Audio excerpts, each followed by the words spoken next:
আমাকে একটু বাঁচান, আমার দাদাম শরীরে পানি এসে পড়ছে, আমি একটু বয়সে, আমার বাপ গরিব মানুষ, আমরা চাইতে পারে না, ডাক্তারের কাছে নিতে পারে না, আপনারা একটু সাহায্য করেন।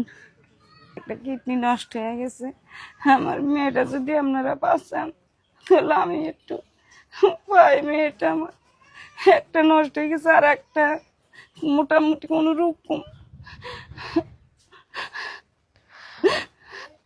পাশে যে মেয়েটা দেখতেছেন ওর হচ্ছে একটা কিডনি বিকল হয়ে গেছে, মানে নষ্টই হয়ে গেছে, আর এটা কোনো মতো চলে। আমি একটা পিক ছাড়ছিলাম, দেখছেন মানে ওর সারা অঙ্গে পানি টানি নেমে অবস্থা খারাপ। এত বড় একটা মেয়ে দেখেন মানুষ করছে, এখন যদি চিকিৎসার অভাবে মারা যায় তাইলে কতটা কষ্টকর বিষয়টা।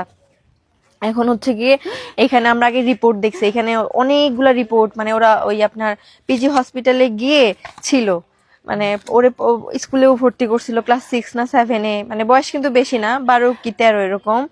তো আপনার আমার নিজেরই অনেক খারাপ লাগতেছে, আমি কি বলবো, মানে টাকার অভাবে মানে চিকিৎসা করতে পারতেছে না। ওর মৃত্যুটা ও নিজে কাছ থেকে দেখতেছে, কারণ এখানে গরিব মানুষরা তো চিকিৎসা করাইতে পারবে না। ও মানে ধিকে, মানে ও বলে না ওই ধুকে ধুকে শেষ হয়ে যাচ্ছে আর কি। আপনারা ওর পাশে দাঁড়ান, কারণ ও মানে অসম্ভব গরিব মানুষ ওরা।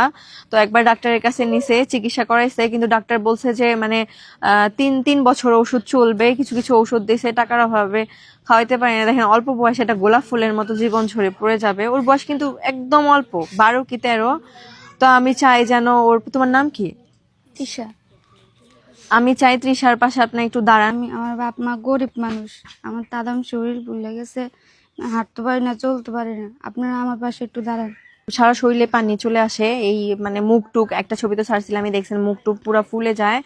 তো এই যে আমার হাতে রিপোর্ট, মানে 6 মাস আগে হচ্ছে গিয়ে ওষুধপাতি খাওয়াইতে পারছে, এখন আর পারে না টাকার অভাবে, মানে অসহায় ফ্যামিলি আর কি। তো হচ্ছে গিয়ে মানে ডক্টর ওষুধপাতি দিছে অনেক, কিন্তু হচ্ছে গিয়ে টাকার অভাবে ওরা হচ্ছে মানে কন্টিনিউ করতে পারতেছে না।